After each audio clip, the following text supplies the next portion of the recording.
मोदी मणिपुर में development project launch कर रहे हैं और राहुल गांधी का कहना है कि मणिपुर का पीएम का दौरा कोई बड़ी बात नहीं है, बड़ी बात है देश में वोट चोरी करना। देखिए, इन लोग कब वो क्या बोल देंगे कुछ कहा नहीं जा सकता है, इसीलिए इन लोगों की बात को कोई तवज्जो नहीं देता है भारत का मतदाता। पहले तो कहते थे कि मणिपुर काहे नहीं जा रहे हैं, वो मणिपुर के चले गए थे तो मणिपुर को कल्याण करके चले आए थे राहुल गांधी, और उस समय कहते थे कि कोई नहीं जाता है। अब जाते हैं तो फिर क्यों बोल रहे हैं वो? मणिपुर एक इम्पोर्टेंट राज्य है, वहां पर हर प्रकार की शांति की व्यवस्था कर ली गई है और उसका विकास करने का प्लान क्या कहते हैं प्रिंट बना लिया गया है। तो मोदी जी वहां कुछ जा करके सौगात देने जा रहे हैं, वो जा करके क्या वहां पर ये पहाड़ सर किए हैं? तो वो तो सिर्फ बोलते हैं लोग। रही बात जिस मुद्दा का नाम आप ले रहे हैं, अब कोई मुद्दा है? जब सब कोई कह रहा है कि इतना ट्रांसपेरेंसी है, देखिए आधार कार्ड की बात कर रहे थे तो आधार कार्ड का भी बात आ गई। आज हम पढ़े हैं कि आधार कार्ड पहले किसी का ऐसी बन जाता था, लेकिन अब आधार कार्ड में ये भी बात आ रही है कि पहले माता पिता का भी देखा जाएगा कि वो कहाँ का है। तो यही तो हम लोग कहते हैं कि भारत का जन्मा आदमी है, संविधान में है कि भारत का जन्मा आदमी भारत का मतदाता हो सकता है।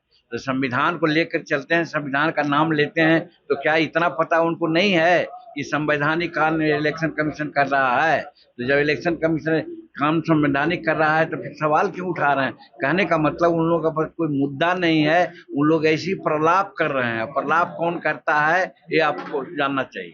ये जेपी नड्डा बिहार आ रहे हैं तो क्या एनडीए में सीट शेयरिंग का कोई शेप बनेगा? देखिए, जेपी नड्डा साहब अभी हम लोग के अध्यक्ष हैं भाजपा के, भाजपा मेजर पार्टी है हमारे एनडीए का। वो अपना विकास के काम में भी आ रहे हैं, कुछ आए हैं तो स्वाभाविक है कि राजनीतिक चर्चाएं होगी। और अब तो बहुत नजदीक है, इसलिए एनडीए में सीट शेयरिंग की बात भी होगी। तो वो आए हैं तो भाजपा के लोगों से बात करेंगे।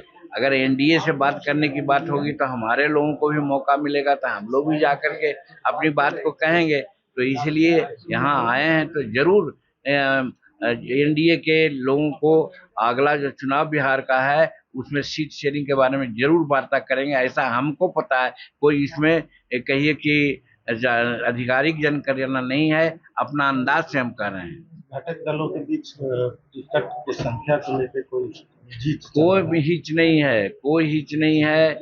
यहाँ पर सब नरेंद्र मोदी जी और नीतीश कुमार की बात चल रही है। नरेंद्र मोदी और नीतीश कुमार जिसको जितना सीट कह देंगे वो सीट पर सब लोग लड़ेंगे। अगर इसके विरुद्ध अगर किन्हीं को लड़ना है, आजमाना है ताकत, तो वो आजमा ले ताकत, उसमें छूट है उनको। सर, शंकराचार्य जो है वो उन्होंने कहा है कि बिहार में जो है 225 सीटों पर वो चुनाव लड़ेंगे, क्या लगता है? अब जमहूरियत है, यहाँ पर 225 पर हो तो 242 सीट पर चुनाव लड़े, इसमें क्या दिक्कत है भाई? यहाँ कोई ये जनतंत्र में तो किसी को लड़ने का माने रोक नहीं है, लड़े वो।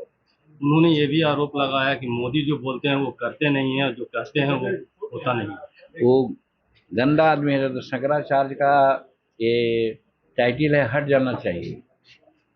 नरेंद्र मोदी जी ने कहा था पाकिस्तान को कि हम ऐसा तुमको मार करेंगे कि तुमको पता भी नहीं चलेगा, और देखा ऑपरेशन सिंदूर के माध्यम से क्या किया गया, बर्बाद कर दिया गया उसके आतंकवादी अड्डों को। जो पाकिस्तान तो क्या कहेगा, संसार के लोग कह रहा है, तो शंकराचार्य को पता नहीं है। दूसरी बात, भारत आर्थिक व्यवस्था के दृष्टिकोण से 5वां पायदान पर था, अब चला आया 4था पायदान पर। हम 27 या 28 में 3रा पायदान पर आ जाएंगे, ये शंकराचार्य जी को नहीं सोचता है। तीसरी बात, चंद्रमा का दक्षिणी छोर पर कोई नहीं गया था, भारत के वैज्ञानिक चला गया है, ये नहीं सोचता है उनको।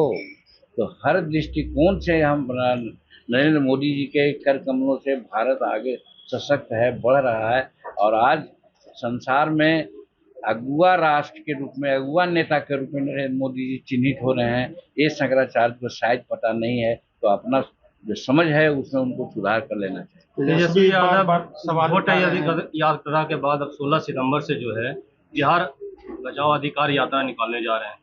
तेजस्वी यादव को पश्चाताप यात्रा निकालना चाहिए, इसलिए कि उनके माता पिताजी 2005 के बाद जो कर्म किए हैं उसका दंश आज भी हम लोग भोग रहे हैं। आज शेड्यूल कास्ट अति पिछड़ा ओबीसी को बिहार सरकार रहने के लिए जो जमीन दिया है और सीलिंग का भूमि भूमि सुधार का मैंने भूदान का और फिर बिहार सरकार का जितनी जमीन का पर्चा दिया है तेजस्वी यादव के लोगों के कब्जे में ही 70% है। तो वो जाकर के पश्चाताप करें और छुड़वावें यहाँ के शेड्यूल कास्ट और लोगों के पास जो सरकार जमीन दिया है रहने के लिए और खेती करने के लिए, उसको कृपया करके छुड़ावें। तो मैं तो कह रहा हूँ कि पश्चाताप यात्रा करेंगे। लॉ एंड ऑर्डर पर भी लगातार सवाल उठा रहे हैं तेजस्वी, कल भी बोले हैं बिहार के। कितना बुलाइएगा? लॉ एंड ऑर्डर पर बोलने का उनको कोई अधिकार नहीं है, इसलिए कि मैं साक्षी हूँ, उनके साथ रहा हूँ।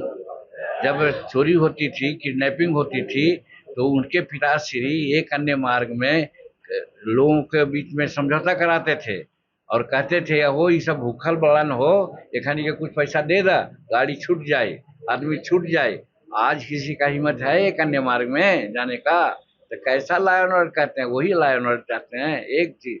और दूसरा चीज, कोई जातीय दंगा हुआ, कोई धार्मिक उन्माद का झंडा हुआ, जब ये सब नहीं हो रहा है तो लॉ एंड ऑर्डर नहीं दिखता है, इसका मतलब दिन में एक पक्षी को नहीं सूझता है, तो सही साइन है वो। ओवैसी